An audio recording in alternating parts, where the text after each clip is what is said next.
दिन है और बहुत बड़ा दिन इसलिए है कि इस देश का नाम राष्ट्र के रूप में, देश के रूप में बिरसा मुंडा के आंदोलन की वजह से आया है। और वो बिरसा मुंडा जिनकी आज 144वीं जयंती है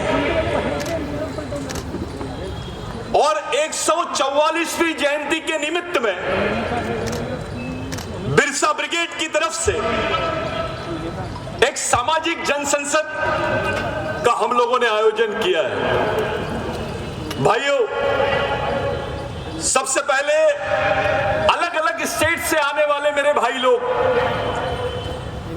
छत्तीसगढ़ से, मध्य प्रदेश से, महाराष्ट्र से, झारखंड से और तेलंगाना से आने वाले तमाम लोगों का, आप लोग और हमारे जितने गेस्ट आए, विशेष करके हमारे बीच में वरिष्ठ नेतागण मौजूद है और देश के सबसे वरिष्ठ पार्लियामेंटेरियन शरद पवार साहब, हमारे महाराष्ट्र की पॉलिटिक्स के सबसे सीनियर डॉक्टर सतीश चतुर्वेदी जी, अनुसूचित जनजाति सेल के राष्ट्रीय अध्यक्ष नितिन भाऊ राउत, हमारे अपने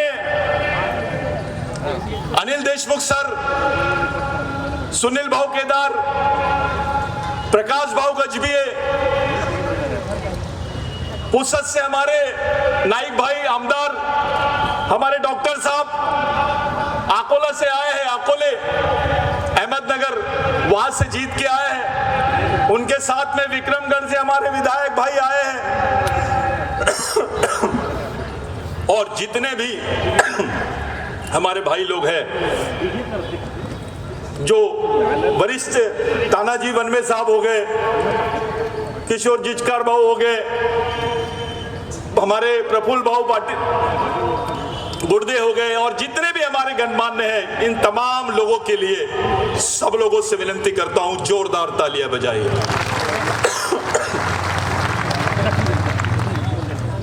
साथियों,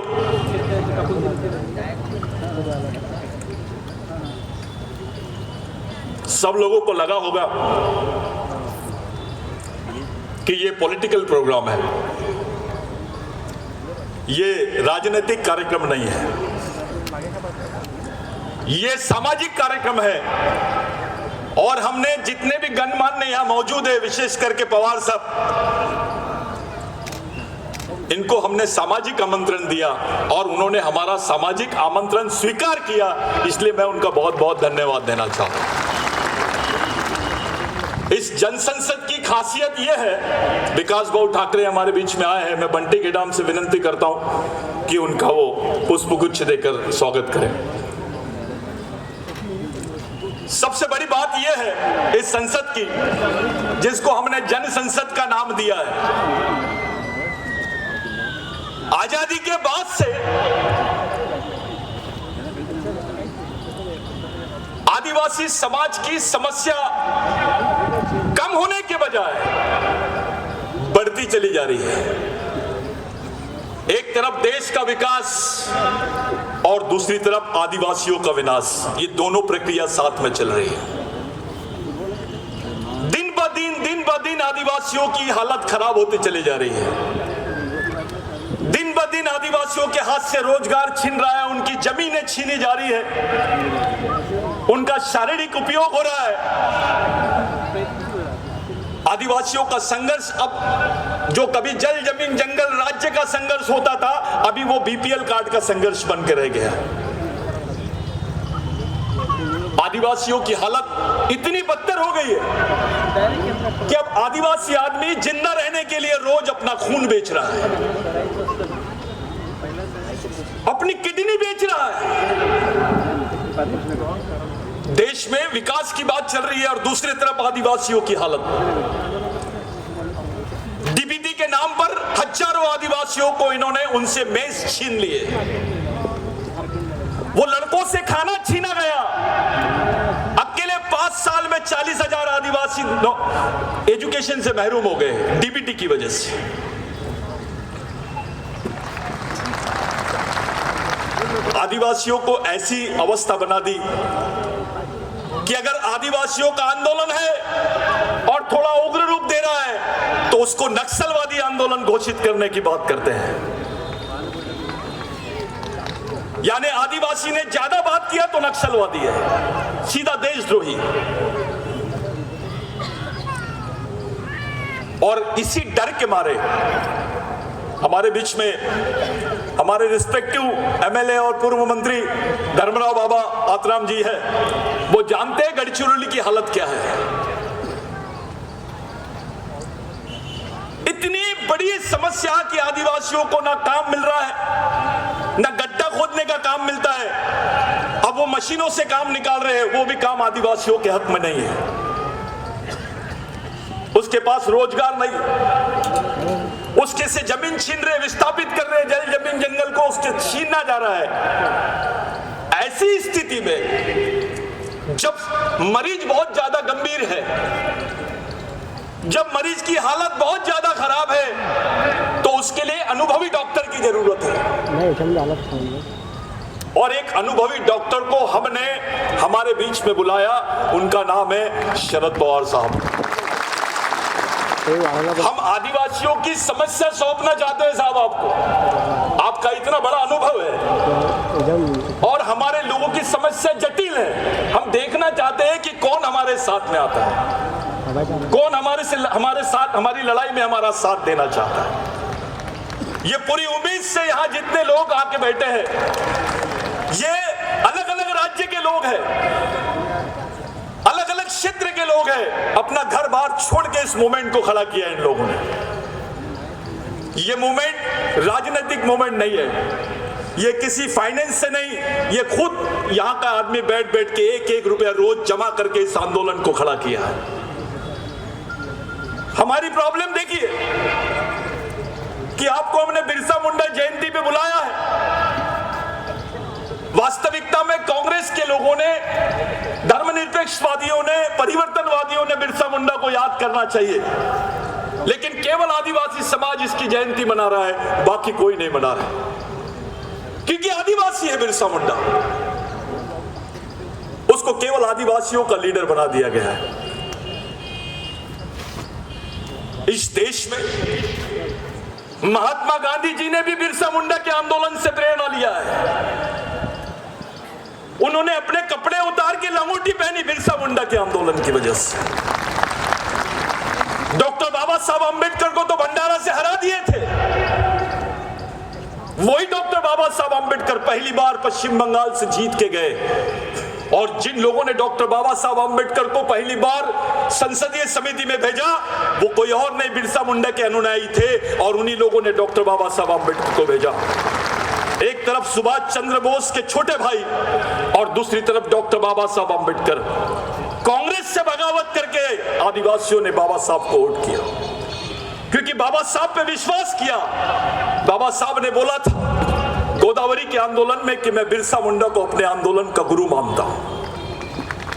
बिरसा मुंडा का आंदोलन आदिवासियों के लिए भगवान से बड़ा आंदोलन है, क्योंकि इसी आंदोलन की वजह से इस देश में एक ऐसा कानून बना जिसकी वजह से हमारे हिस्से में आज 1 एकड़, 2 एकड़, 3 एकड़, 5 एकड़ जमीन है, जिसको लैंड एक्विजिशन एक्ट बोलते हैं, जिसको भूमि संपादन अधिनियम बोलते हैं, कि आदिवासी की जमीन गैर आदिवासी आदमी नहीं ले सकता है, और गैर आदिवासी तो क्या सरकार भी नहीं ले सकती है। लेकिन हो रहा ऐसा है कि ये गवर्नमेंट ने आदिवासियों की जमीनों को मांगा नहीं, छीन लिए। चाहे मध्य प्रदेश की बात हो, चाहे महाराष्ट्र की बात हो, चाहे छत्तीसगढ़ की बात हो, जहां भी जाओगे सेम ही समस्या है।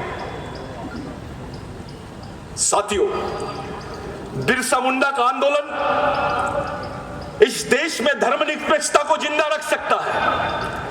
बिरसा मुंडा का आंदोलन इस देश के संविधान को जिंदा रख सकता है, और बिरसा मुंडा का आंदोलन जितनी धर्मनिरपेक्ष शक्तियां हैं, चाहे राजनीतिक या सामाजिक, उनको भी जिंदा रखने का काम कर सकता है। और हमने ये साबित करके बताया। जब मैं पहली बार पवार साहब से मिला, ये ब्यौरा मैं आपको इसलिए दे रहा हूं क्योंकि आपके मन में कोई कंफ्यूजन नहीं रहना चाहिए। मैंने बहुत दिनों से सोचा था कि मैं पवार साहब से मिलूं, मेरे को मौका ही नहीं मिला। मेरे दोस्त थे राजू नायडू,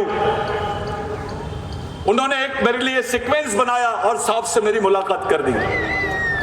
मैं मुंबई गया, साहब से बात किया।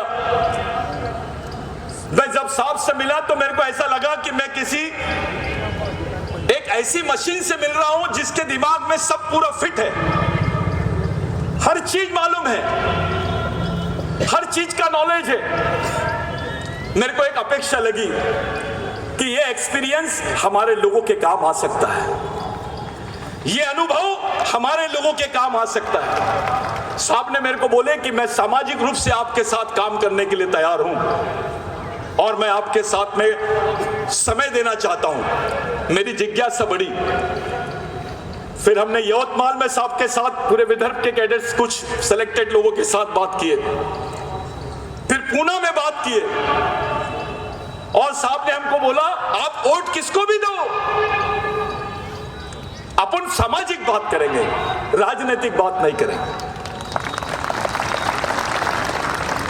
वोट किसको भी दो। मैं थोड़ा कंफ्यूज हो गया कि मैंने बोला अभी इलेक्शन से और साहब का ये डायलॉग,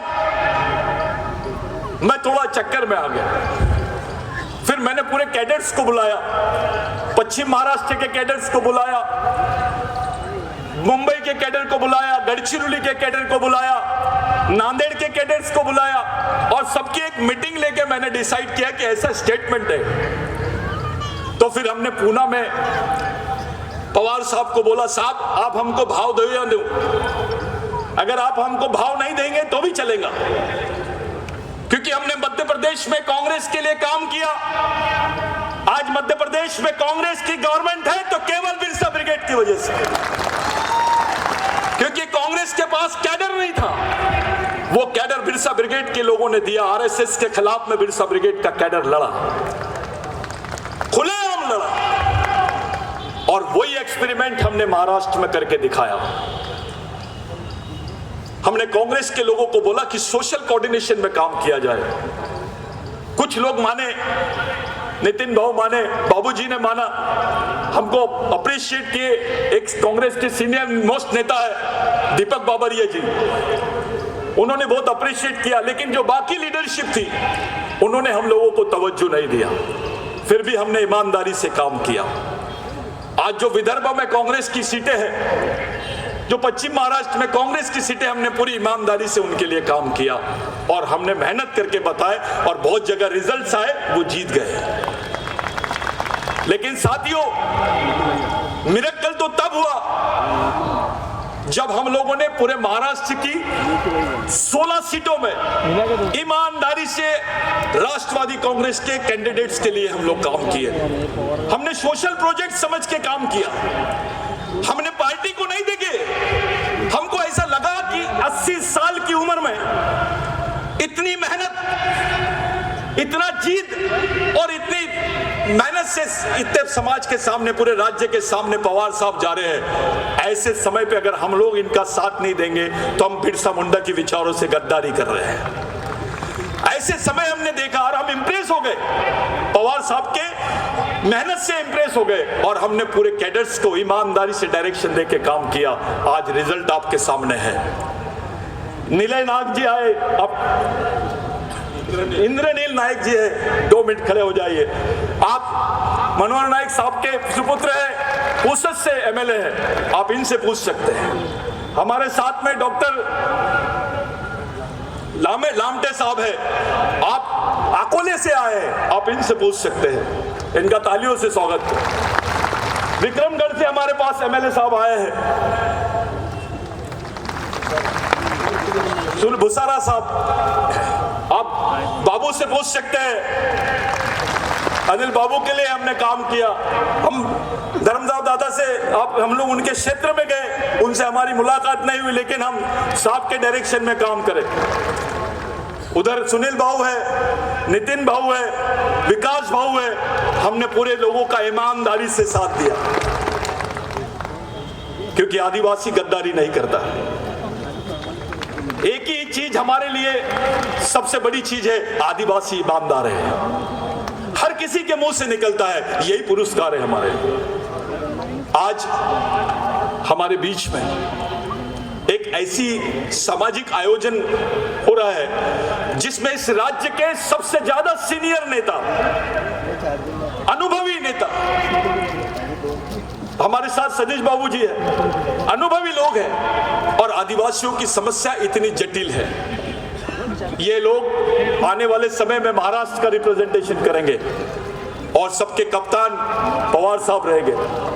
ऐसी स्थिति में हमारे प्रश्नों को कहीं ना कहीं सुनवाई होनी चाहिए, आदिवासियों पे बात होनी चाहिए, आदिवासियों की बातों को सुना जाना चाहिए, आदिवासियों के आंदोलनों को समझा जाना चाहिए, आदिवासी विद्यार्थियों की समस्या को समझा जाना चाहिए। इसी उम्मीद से इस आयोजन का हम लोगों ने यहाँ पर किया है, और ये आयोजन आपके एक एक रुपए के भरोसे हुआ है।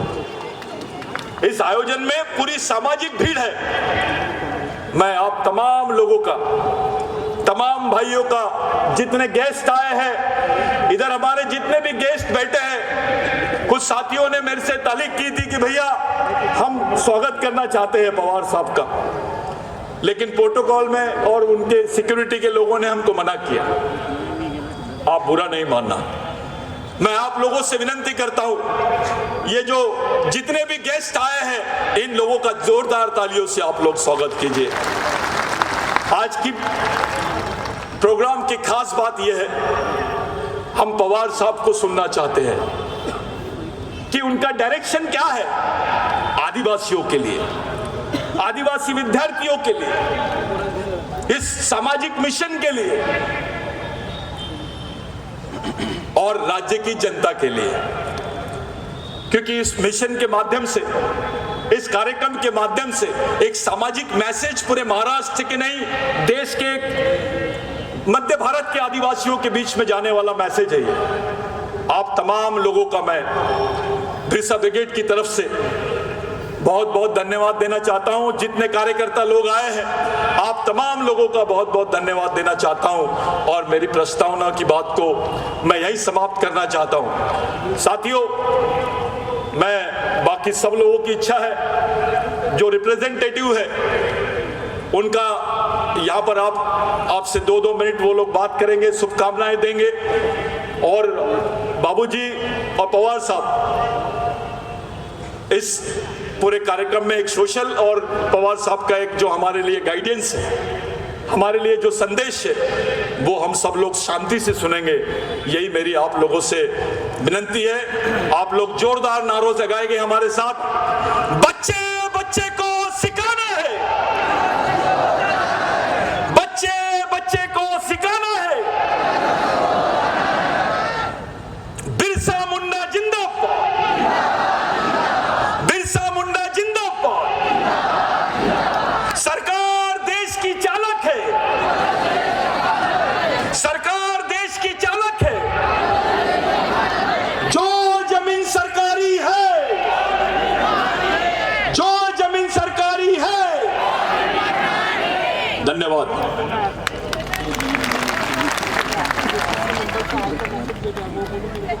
हमारे राष्ट्रीय संरक्षक सतीश पेंदाम जी ने अपनी प्रस्तावना बखूबी यहाँ पर रखी है, और उसका जो सार हम अगर जानना चाहें तो हमारी आवाज़ को अधिक प्रखर करने के लिए, अधिक मुखर करने के लिए जिस सामाजिक नेतृत्व की आवश्यकता है,